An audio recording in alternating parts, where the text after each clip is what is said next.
Hello, everyone. Welcome to this webinar or masterclass. We are super excited to have you all here. Sorry for being a couple of minutes late. We wanted to make sure that most of you got the chance to log in. So first of all, welcome to this Next Gen Assembly Masterclass. This is our 6th masterclass, a part of GFA Academy. And this one is in collaboration with London College of Fashion, Fashion Values, Center for Sustainable Fashion, and Target. And we're incredibly excited to have you all here. My name is Christina. I am Head of Innovation and Academy here at GFA. And as part of Academy, which is the educational pillar of Global Fashion Agenda, we have a program with Next Gen. And the Next Gen is our youth program. And I'll come to that in a moment. Meanwhile, please write in the chat where you're from. If you have any questions, please write them in the chat as well. And we also have a Q&A with a panel later. First of all, I want to say that today is 2 weeks before our Global Fashion Summit taking place here in Copenhagen. We are extremely excited, extremely busy, to be blank, but there is a few tickets available if anyone out there want to come and actually also meet the Next Gen Assembly people who will be here in Copenhagen in 2 weeks. So enough about the summit. Now it's all about the Next Gen Assembly. So the Next Gen Assembly is a program, as I just mentioned, where we work with London College of Fashion, Center for Sustainable Fashion, Fashion Values Program, and also Target. And this program, we have 8 wonderful young people from all over the world. These people have been through applications process. We received a lot of applications and narrowed it down to these 8 people. And they are going to talk about storytelling, how that can create impact for you guys. So I want to welcome Indira and Jesse to the stage. Hello. Hi, guys. Welcome. Hello, everyone. Hi. Everyone. So Indira and Jesse have collectively, together with the other participants, done a statement that they want to read out to you and go through. So I want to head it over directly to Indira and Jesse, and you'll take it from here. Thank you, Christina.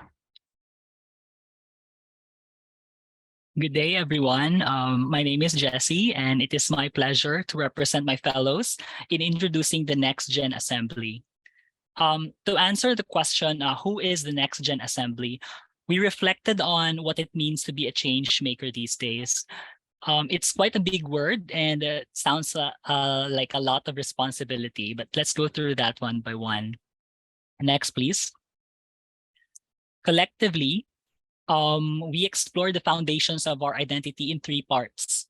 We are emerging voices, diverse doers, and a youth collective.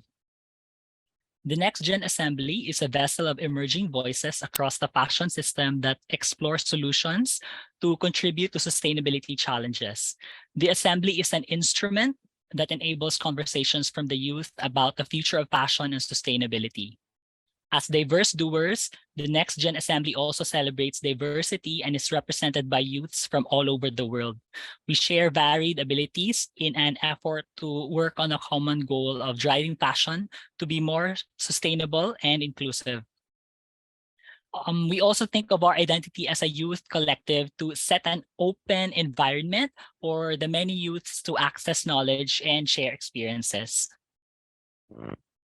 The Next Gen Assembly sits at the Global Fashion Agenda Academy as the youth's platform and connection to the industry for learning and for collaboration engagements. So as an assembly, we speak, we do, and we create a community, and that is a community with all of you. Next, please. So our shared mission is embodied in 3 simple action words, that is to express, engage, and enable. Next, please. Our mission to engage, our mission to express sees the use of storytelling as a tool to raise awareness and deepen understanding of the narratives that surround the fashion system. We do this by making conversations inclusive, accessible, and actionable. Through storytelling, we inspire discussions, ideas, and visions to thrive. To us, storytelling from a local perspective inspires and empowers marginalized voices. Next, please.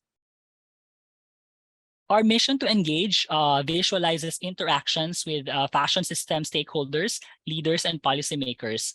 The journey to engage involves the following steps. That is appealing to stakeholder emotion, that is our human side, to revisit values and define policy through meaningful conversation.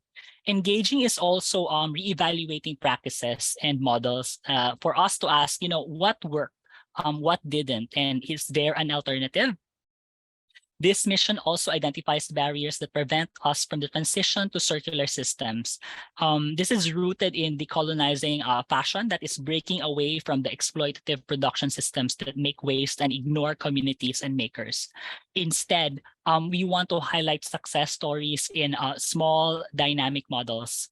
So for the next gen assembly, to engage is to reimagine a net positive fashion system through policy. Next, please. The work of the Next Gen Assembly is not confined to the duration of this year's Global Fashion Summit. We are only getting started. So we set up our work through this mission that is to enable. This means communicating and continuing the conversations outside the summit and into the grassroots level in a top-down communication process. Conversely, we also co-create stories from intergenerational practices, traditional and local knowledge, and sharing them to a global audience that is a bottom-up approach. So enabling means inspiring fellow youths to step forward to become a part of the Next Gen Assembly through a shared understanding of the mission. Next, please. So storytelling enables us to see and hear the voices around us. It helps us identify dominant voices and reveal small voices that matter. Storytelling also helps us connect with values that matter to people. And when we make that connection, we are able to inspire change through collective action. With that, we use storytelling to drive impact through the following means. That is to foster inclusive community, bringing people together for conversations on innovation and solutions, and simplifying complex concepts and ideas, like making sustainability actionable, achievable, and measurable through genuine and relatable narratives. Finally, we use storytelling to drive impact by persuading stakeholders and decision makers, by showing them the new ways of doing and persuading to a shift to sustainable practices. We see this as a process of reinforcing the connection between brands and the natural resources and the garment workers that make up the fashion system. So as an assembly, with storytelling, we can bring people together, create a shared understanding, and influence leadership and the social structures that shape our future. My fellow colleague, Indira Varma, will tell us more about the power of storytelling. Over to you, Indira. Thank you for that, Jesse. Hi, everyone. I'm Indira, and it is my pleasure to represent the Next Gen Assembly today. Now that we've established our core mission and how we want to drive impact through storytelling, I'd like to share more about the voices and methods we imagine would create this change. With diversity as our strength, next slide, please. Sorry. With diversity as our strength, we want to maximize our reach and make our learnings and experiences accessible to all, especially the youth. We bring different perspectives from different parts of the world, be it of the industry in the global South or the global North, or our take on Western innovations and Eastern wisdom. And this brings me to my next point: communication to drive empathy. We recognize that it can be difficult to empathize with stories that are not situated in an individual's social, cultural, or environmental contexts. And that's why our purpose in communication is to establish the sense of familiarity with outside perspectives. Next slide, please. We have put together 3 tools for change to support storytelling. The first tool is different media platforms to share conversations in various content formats, like online, print, and broadcast media. During the summit, we're going to extensively share our experiences and key takeaways on Global Fashion Agenda's social media handles. And in the long run, we want to continue this journey of disseminating insights in the form of creative and academic outputs, like videos, documentaries, reports, and compendiums. We realize that social change lies in the heart of community, and hence, people form our second tool for change. Speaking in more tangible terms, communication engagements with key leaders, influencers, and personalities will amplify our message as we give voice to indigenous and cultural stories. And finally, it's the process itself. We visualize storytelling as a process that cuts across disciplines. It occurs in communication campaigns, in the implementation of business models, in our pursuits of circularity, in retail ventures, and in digital fashion innovations. Next slide, please. So what does success look like to the Next Gen Assembly? Action is the first measure of success for us. We hope that through our ideas and storytelling, companies feel compelled to transition to sustainable business models and redefine their aims to establish sustainability as a new norm. And this goes beyond economic profit and growth. Secondly, building a quality network through conversations with as many stakeholders as possible, with the aim to plant a seed of change in their minds and open new opportunities of collaborative innovations in the future. The third is to have generated conversations that explore degrowth. Now, although this sounds quite the opposite of what brands seek, it would be a huge achievement to inspire policies that prohibit fast fashion and force compliance with socio-environmental agendas. In having a sustainable vision that responds to the climate crisis and the scarcity of resources, we believe that degrowth is a long-term ally to businesses rather than a threat. The next parameter of success for us is awareness among consumers, helping them recognize the connection with clothing by sharing stories of value and self-identification. Moving on, we want to see the Next Gen Assembly as a global community of youth. One of our strongest measures of success is a localized community of youth chapters that will disseminate learnings and opportunities in positive change, as well as leverage storytelling to give voice to impactful narratives from diverse communities. And lastly is advocacy. This goes beyond the summit by advocating in our own communities for policies against the current linear manufacturing system. Next slide, please. So what to expect from the Next Gen Assembly on the grounds of the Global Fashion Summit?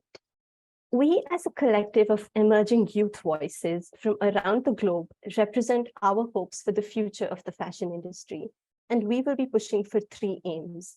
The first one is to empower real stories from marginalized communities, highlighting their skills, sustainable solutions, and their contributions that they have been making for generations in sustaining culture and caring for the natural environment. Second is to provide actionable insights to the youth about change in production and consumption, so that we can equip our generation's changing mindset with practical solutions to really experience this change.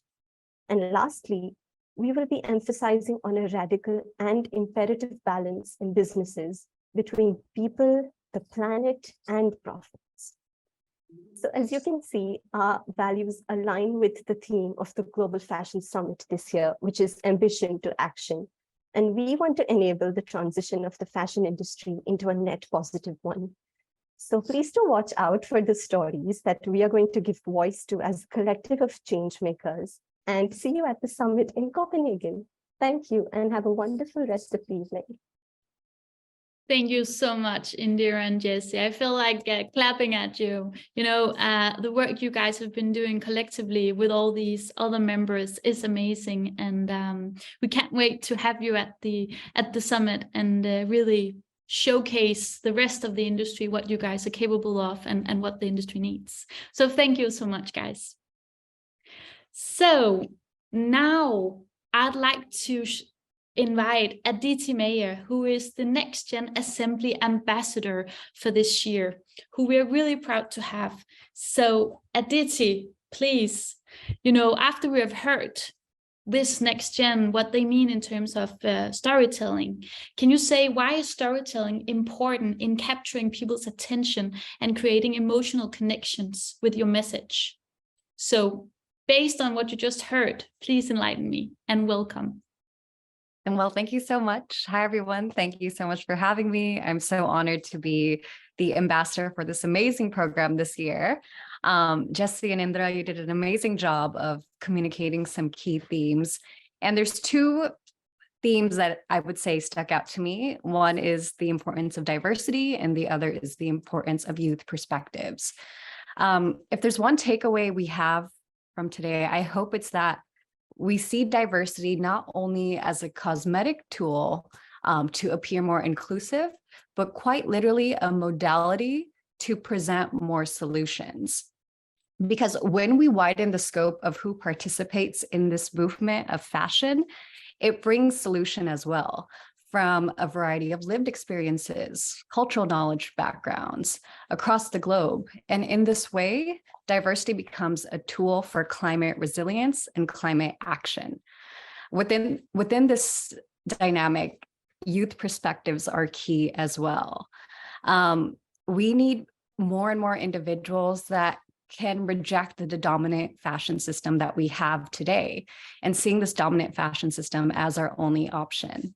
We need those with the keen ability to not only name the ills of our system, but reimagine them as well. And that's where storytelling is key in this reimagination process. Storytelling, especially solutions-oriented storytelling, allows us to combat climate doomism, which often strips us of this feeling of our ability to act. So embedding solutions in our storytelling, which is so much of what was communicated in this amazing presentation, allows us to exercise a muscle that leads us from ambition to action, which is the key focus of the summit this year. So I hope that can illuminate a bit about why diversity and youth perspectives are so critical, which is the core of what this new cohort embodies. And I'll pass it back to you so we could unpack more and more on our own experiences with storytelling and why that's so important for reimagining the fashion system. Thank you so much, Aditi. Really well said. And I'd love to unpack this, which is where I'm going to invite our two other speakers to stage here online. We have Mark, who's the global series lead of BBC StoryWorks, who we actually also collaborate with as part of GFA. And then we have Monica. Hello, everyone. And Monica is acting head of knowledge exchange from London College of Fashion Center for Sustainable Fashion. That is our education partner for this Next Gen Assembly program. So welcome, guys. I'm so happy to have you all here in this panel. So let's dive right into it. So after hearing this opening statement, both from Aditi and also from our Next Gen Assembly members on their thoughts and ideas for storytelling as a driver of an impact, what do you believe storytelling is important and why? And I'd like to actually start directly with you, Mark. So what criteria do you put most attention to when crafting stories? I'd love to hear good story techniques that is sticking. What kind of stories? And please, if you have a 3 or 4 evidence that you can actually also bring into case, that would be amazing. Absolutely, and just a pleasure to be part of this panel and can see so many people attending. It's really exciting, and I myself am looking forward to connecting with the global with the assembly in Copenhagen in a couple of weeks' time. Fortunately, actually, the BBC has conducted studies, particularly on our short documentary films, as to what really pushes audiences into action. Which I think, in particular, when we're talking about sustainability, this is really all about. But firstly, just to contextualize, so at the moment, as Christina's referenced, we're producing a series about sustainability in fashion. So myself and the wider BBC team, and indeed people from the GFA and across the fashion industry have been embarking on this very journey right now. Before we delve into the maxims of storytelling and some insights that we've gleaned from various studies, I think it's firstly important to ground everything in research. And what do I mean by that? Firstly, it's the audiences. So often we'll conduct a mass survey with our audience. We'll ask them questions about sustainability, and we'll pose questions. For example, why is it that Gen Z, who are most enthusiastic about sustainability and social issues, are still the biggest consumers of fast fashion, for example? What are some of the pain points that people within the fashion industry have in communicating their good projects? And so understanding who your audience is, and if you have the means to survey them, it might just be a LinkedIn survey, it might be an email survey. Provides a really, really strong basis as to fundamentally, what questions are you going to seek to answer in the content and in the communications that you're getting across. I think also it's important to structure our ideas. There's a lot when it comes to sustainability in fashion, which we discovered. There's circularity, which I think has 81 different definitions.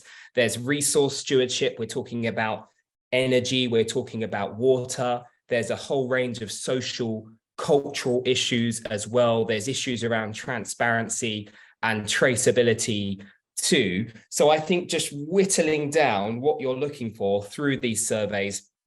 And also, I think it's really important just to recognize some of the limits in that is a really important part of the process as well. So research, firstly, and then moving on to some of the maxims for good storytelling, which actually a few people have alluded to already. How can we ensure that the story is memorable? I think that's the most important question, because anybody can gather and gain a number of views across social media, for example, but that doesn't suggest that people have actually completed the video or the article, nor does it suggest that a couple of weeks later they're going to remember it and make different decisions as a result. And so it's incredibly important when we're talking about storytelling for sustainability that we're producing memorable content. The first thing to remember is that stories with emotions are the most memorable. We are hardwired for these kinds of stories. And how we do that really is through characters. So for the BBC in particular, but I'm sure many others, even in this room and attending the webinar have done this before, but trying to unpick and trying to find a character-driven story.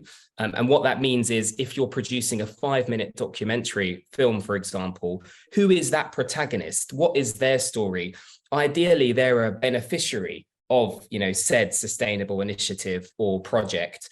So just identifying that key character, not having too many voices is really, really important. If the audience can connect with that character, they're going to remember the story. The other thing that I think is really, really important to keep in mind is for a transparent and compelling story, you need a really strong narrative structure. And typically that would start with the challenge. So what challenge are we trying to solve, in producing more sustainable clothes? What is the solution? And there you can offer your brand or your particular project.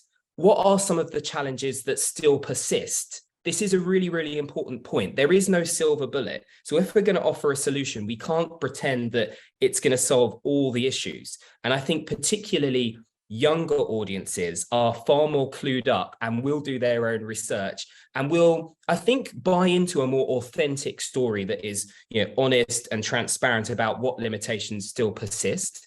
And then lastly, we want stories that are scalable.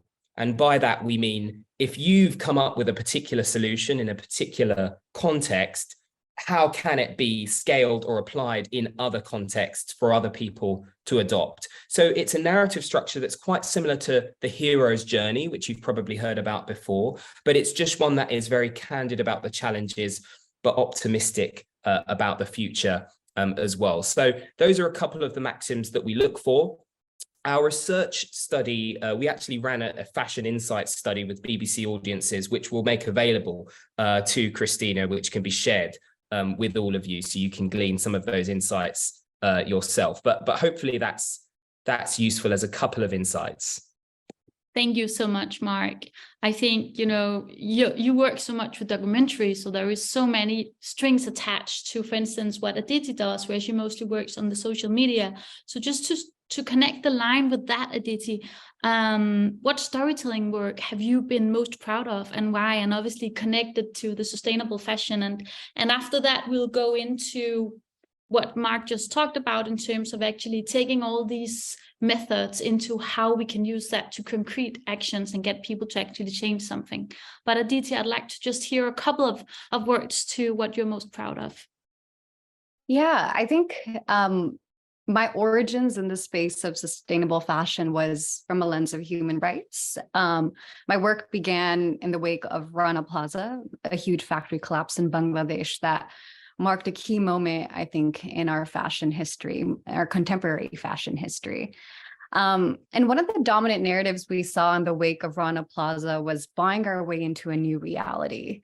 And this is not to undermine the importance of conscious consumerism, but when the dominant narrative suddenly was buying our way into a new reality, it ignored two fundamental questions. One was the historical context of how we got here, aka how fast fashion became the norm and how fast fashion was normalized, and everything that came with that.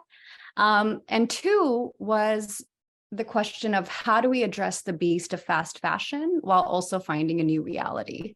So a lot of my work in the beginning of my journey was about looking at building power from worker movements. I'm from LA, where we have a very big garment worker community.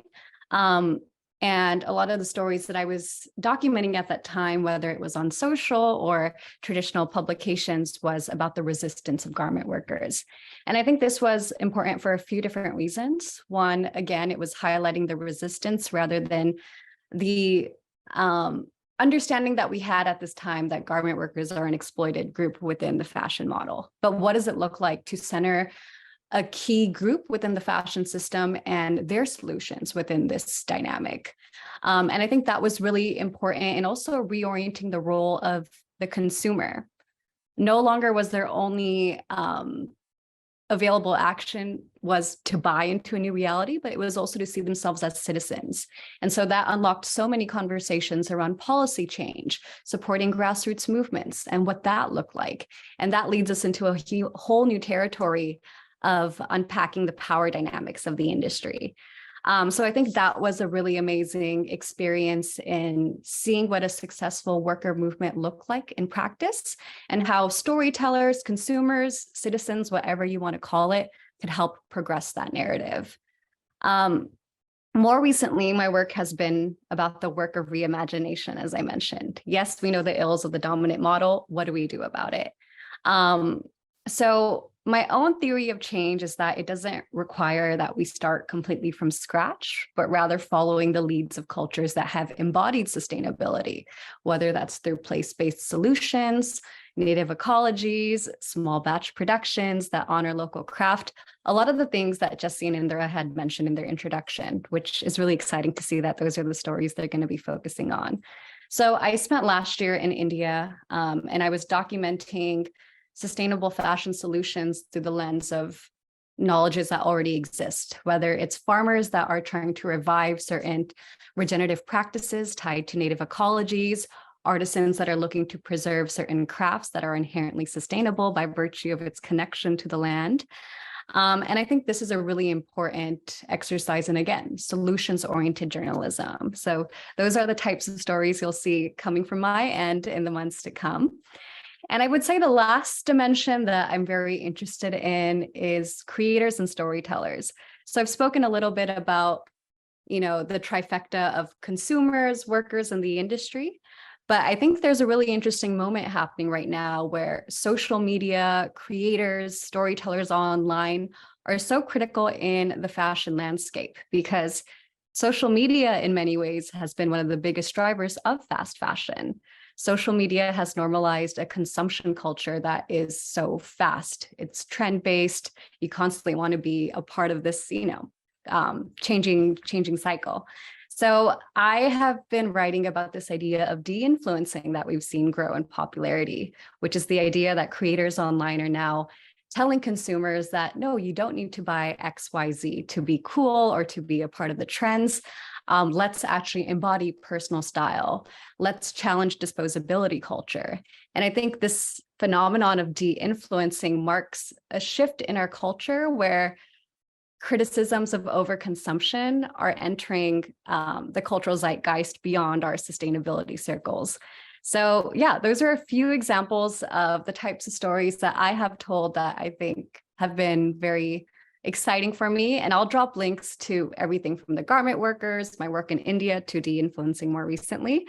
But happy to answer any questions towards the end of this conversation.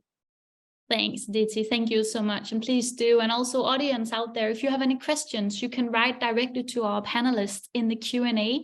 We'll have a Q&A session in the end as well. I will say we're a bit behind time as well. So please just write them in the chat during the session. Thank you so much. So Monica, I want to turn to you. As you work both with the industry, but also within education, as you work with both of them, what are the sticky spots for you personally while working with this area of sustainability? I really love this question because, as Mark said earlier, there is no silver bullet for some of those sticky spots. And I actually think that some of the sticky spots I want to talk about relate really well to the Next Gen Assembly. So I'm excited to see how they respond to it throughout the Fashion Summit. One of the things I want to talk about is who gets to tell stories and who doesn't, and who hears these stories and who are usually left out or who isn't able to access them. For a really long time, the fashion industry has been focused on the West, the global North. So, London, Paris, New York, Milan, you always think of those. Quite often we think of those in relation to fashion, but actually fashion is a hugely diverse creative beast. It's local and it's global. Fashion creatives and creators aren't just designers, but they're people who make images, the people who style themselves in interesting ways, and that happens quite literally all across the globe. So what is missing quite often is elevating those stories, elevating those practices, not in a way that means a designer is suddenly really, really interested in perhaps in tāmoko from Māori cultures or tattoos from Māori cultures and take that into a collection, but more instead investigate those as fashion cultures. So that has been a really difficult point where a lot of fashion storytelling has been focused on dominant cultures rather than those diversities that we have within the industry. It comes from a lot of different things, some of which that Mark and Aditi have really touched on already, but making sure that we diversify and that actually everyone is included in the table is something that I think needs to be explored a lot further. I think another sticky spot is making sure storytelling can be adapted to different audiences and that we really are understanding what engages with people, what brings stories to life, what really connects with people. I think one of my favorite references in this area is Climate Visuals, who essentially look at principles for imagery-based storytelling.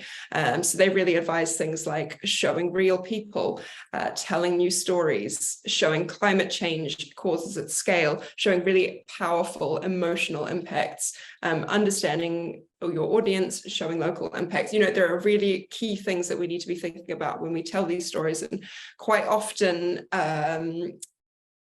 storytelling around climate and around sustainability has been really numbers focused, or it's got really hard, concrete things that people can find quite alienating. I guess further to this, there's a lot of terminology that's used in climate related storytelling where perhaps terms are understood differently by different people. We have a lack of cohesion around the language that we're using, how people understand the term climate positive or sustainable or green or eco. All of those things that are used pretty interchangeably will actually mean different things to different people. And that while, of course, there is no one usage of the term, we really need to ensure that cohesion to make sure people are getting the message that they need to be hearing. Of course, this really depends on people's level of knowledge, where they are in the world. Different countries will use different terms differently. Language translation is a huge element of it. A lot of the sustainability discourse, especially in the global north, happens in English and in European languages. But the people who are most impacted by climate often don't speak English, and that is a real sticking point, especially when we think about who is getting to tell the stories, what stories are the most important that we need to be telling, and who is listening to those stories as a result of that storytelling. I think, when we look at specific terminology within English, it really can help to have a good grounded understanding of what terms mean, how terms are used by researchers or fashion professionals or sustainability professionals, next gen voices like our amazing assembly.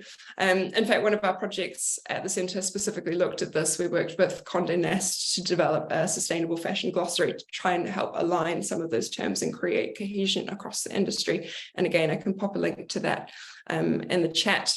And then kind of the final thing I want to pick up on in terms of sticking points really touches on what you're talking about, Aditi, just before on de-influencing and some of the things that the Next Gen Assembly have spoken as their role and what they need to do in the industry. Which is understanding the role of influence and driving impact. It's really difficult to be an advocate when you aren't necessarily the one who is, making decisions in the way that a CEO would be, or someone who has a really powerful role to play within a brand, or a policymaker or a lawmaker or something. So I think what I'm looking for, especially from the Next Gen Assembly, is ways to stay in that sticky spot, to keep with it, even though it can be really difficult to create influence, and really focusing on being a voice for change and, I guess, changing culture through influence. When you're not the one who is in a position of power or a position of decision making, how are you influencing those people, using language that they understand, telling stories that are targeted at that audience, so that they're driven towards positive change, and understanding all of those stories that we've been talking about throughout the session already, from all sorts of different places, diverse voices, and making sure that, again, those who are impacted the most by climate change, the biodiversity crisis and so on, are the people who are able to influence through these spheres, the people whose decisions most impact those as well. So yeah, I think just to pick up on what Aditi was saying, that role of de-influence is incredibly important in that sticky spot. Is how do we make sure people actually listen to us, and how do we make sure people change their behavior as a result of the stories that we're telling, and how do you even begin to measure that impact or evaluate the impact that you're having. So making sure that there is a really clear back and forth, or as much as possible an open line of communication between those parties. But I think all of those sticking points, whether that's thinking about who gets to tell the stories and who's listening to them, how you're adapting storytelling to different audiences, making sure that you're using cohesive terms and that you're using the role of influence. As I say, I'm really looking forward to how Next Gen Assembly approaches those sticky spots. Thank you so much, Monica. And I think in general, the de-influencing is super important. And that's what I think the Next Gen Assembly can also help with. And speaking about the global north, that's also what we really tried with the members, to make sure it's not only the global north, because that it's a problem in general with our industry, with all events that's being held, etc. Looking at time, I'm going to go directly to the action part of this panel. So I'd really like to hear what needs to be done to transform to more sustainable practices in the industry. So I'm actually gonna go to you, Aditi, first, in terms of what are your practical tips and strategies for using storytelling to promote sustainable fashion, and if you can connect it to the ambition to action, and keep it rather short just because of time. Thank you. Yes, a golden question. I'll try and keep this short. Yeah, I think there's so much that the other panelists have touched on already. One, I think various mediums for accessibility is really important. We've seen the ways that social media platforms like Instagram have become really democratic platforms for education and information spreading. And so I think there is a lot of power that we have right now in the different ways we approach storytelling, whether that's through legacy publications or through our own, Instagrams, if it's like a series of infographics. So I think the accessibility and literally the medium we're using is one thing to consider within this conversation. Another theme that I'm hearing more and more of is when it comes to climate action, climate literacy, and the data that underpins this crisis that we're in, we have enough information. We have the data when it comes to why this is such a critical juncture. We've had it for years. But what we need is more meaning, right? Making sure that we have touch points for audiences to see how they should have a vested interest in this, because it is quite literally tied to everyone's future. Climate change knows no borders. We know this.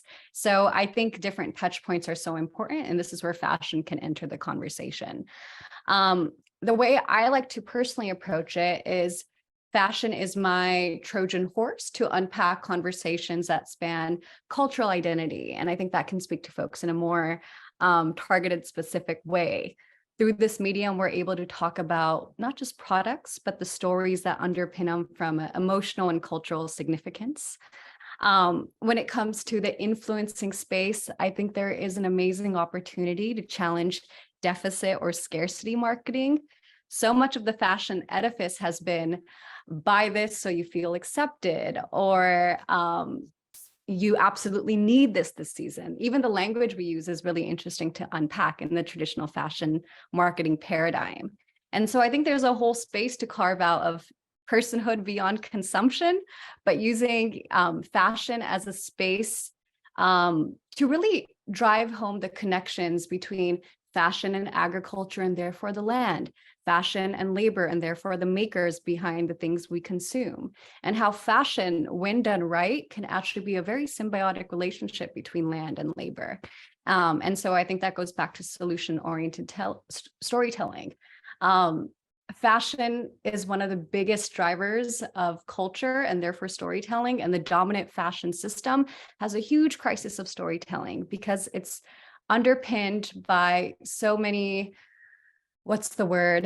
so many approaches that really don't penetrate deeper.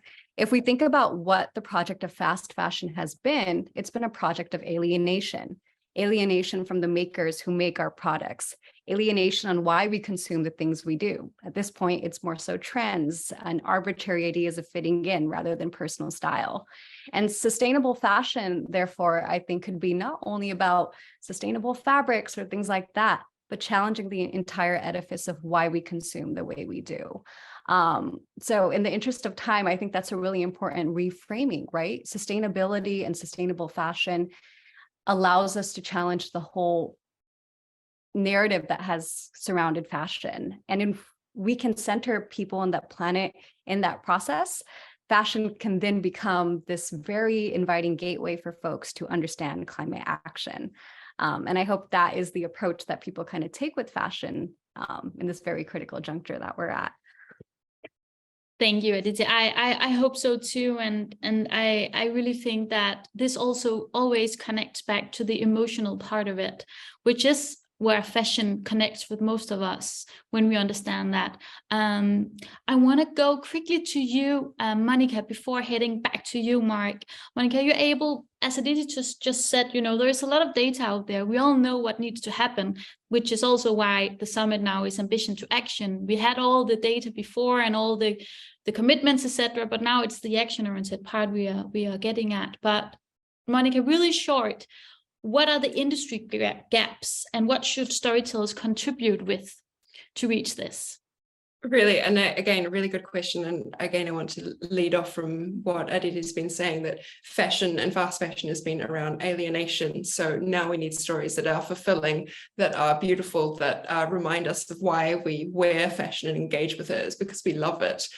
So stories that focus around love and accompanying, those really catchy little facts, like fashion is the second most polluting industry. That is helpful to a point, but what instead we need to be focusing on is the things that have emotion, that are can throw up really complex issues through a single story, that, you know, balance stories of destruction and stories of despair with other things that motivate people to change.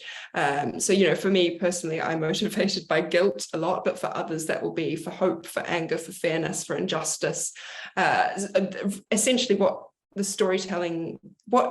fashion industry needs from storytelling is that emotional piece, the things that connects us, that brings us, as I say, fulfillment and joy, rather than the things that push us away or make us feel that we need to be always seeking more.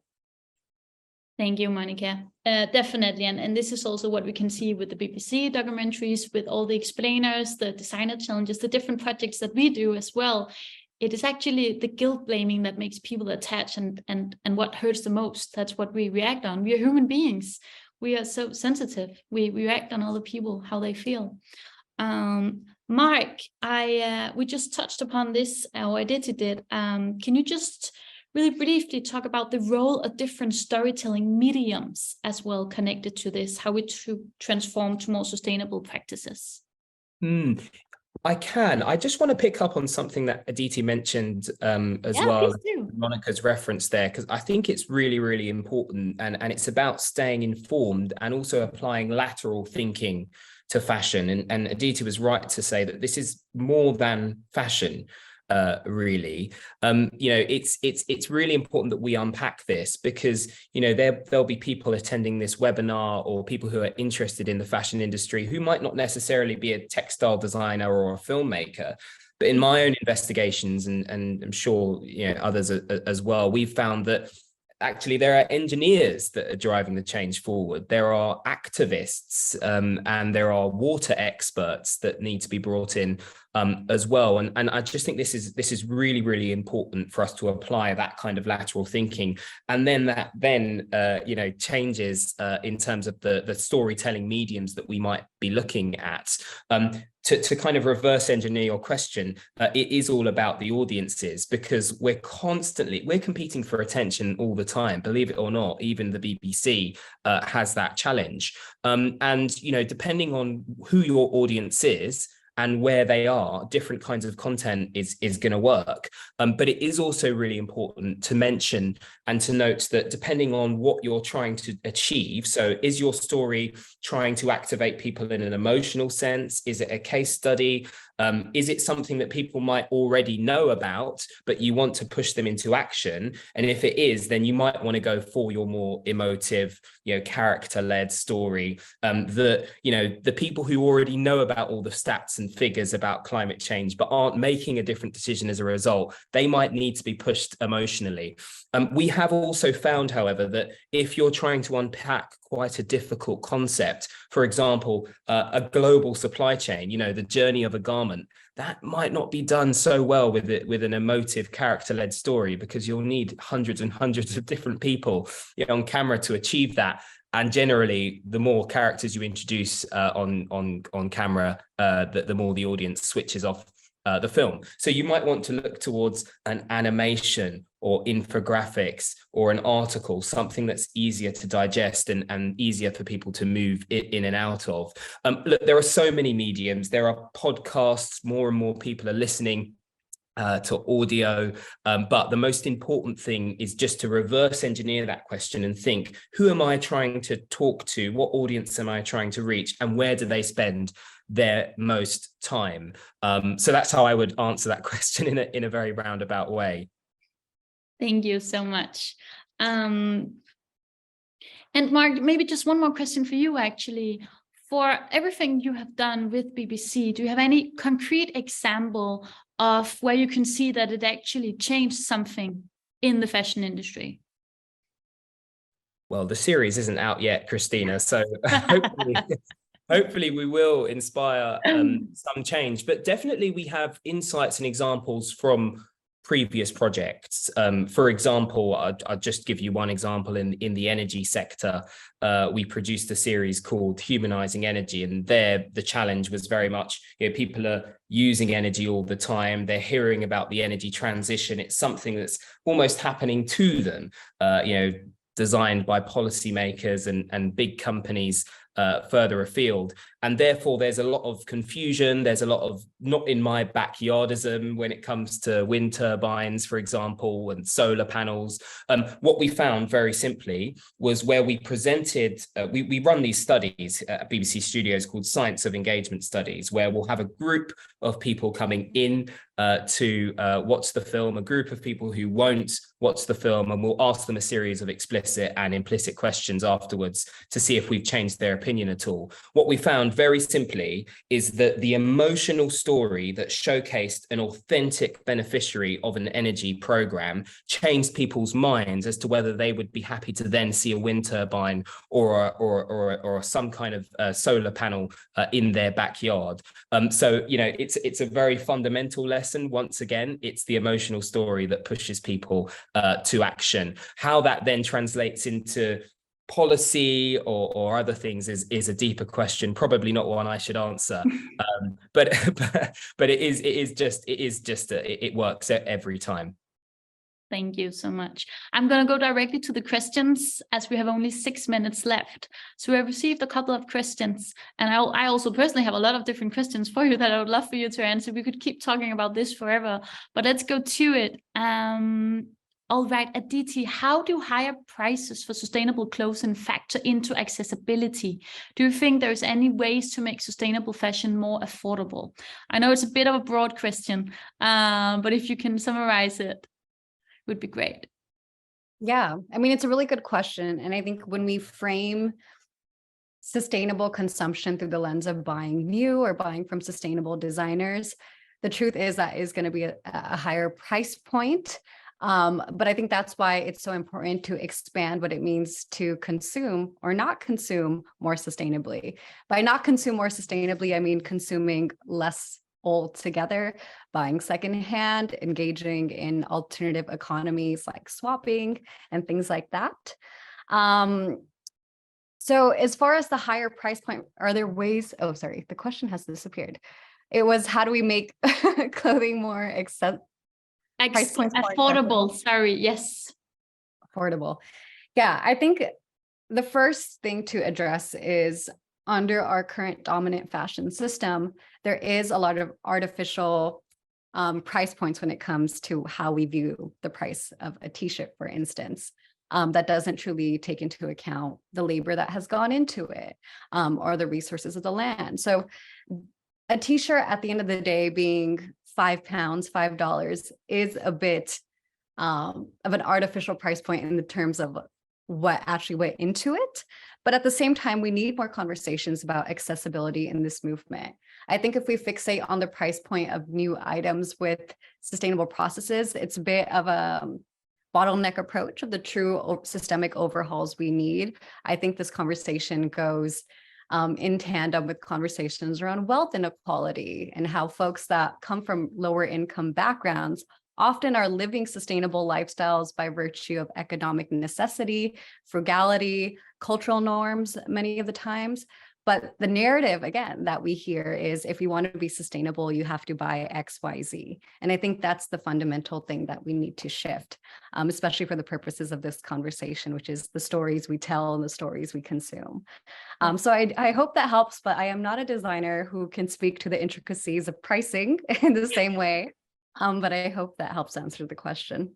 Of course. And this is also what the next gen can help with in terms of de-influencing that part of it. So Mark, a question for you. What do you think about the next gen's aims? Which one should they focus on? And I can go back to the slide. Yes. Let me just see here.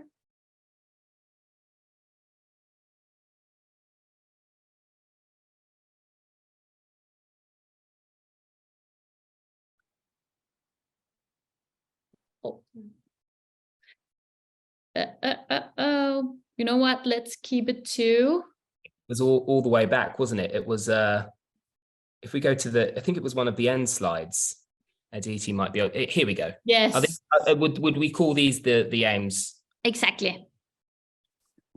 I mean, all of them. If you should prioritize two. No, yeah, no, look, I do think that networking and connecting with people is incredibly important. No matter what we're trying to do. I think if you're starting a new project or you're trying to tell a new kind of story, maybe you've even got your own brand, there's no harm in reaching out to people on LinkedIn, dropping them an email, attending meetings like this, and gathering knowledge, because ultimately, and it's kind of cheesy, but knowledge is power. And it goes back to this idea of lateral thinking. And when I first delved into this topic, I found out some really shocking statistics about water use in the fashion industry. And I came across this amazing team of engineers from Cambridge University called Colorifics, who had come up with a way of growing dyes from microbes. And I just didn't think that kind of thing was possible. So it's only through having lots and lots of conversations, networking and connecting with people, I think that you can develop a really strategic action plan that's going to have an impact. So I'd probably say networking is really important. And then also the global youth community is really important as well. All these other things, action, awareness, advocacy, ideas, will ultimately spring from more people making connections and having these kinds of conversations. So there's a lot of talent out there, clearly. It's just creating environments where that's going to shoot out and where you're going to be able to spring people into action. So yes, networking and the global youth community would be my two. Awesome. Thank you so much. Aditi, do you have any of these two as well? And keep it very short, because this is the last question we'll have time for now. Yeah, I would say degrowth is an amazing focus just because it challenges the core of the linear fashion model. So degrowth doesn't mean the end of business as we know it.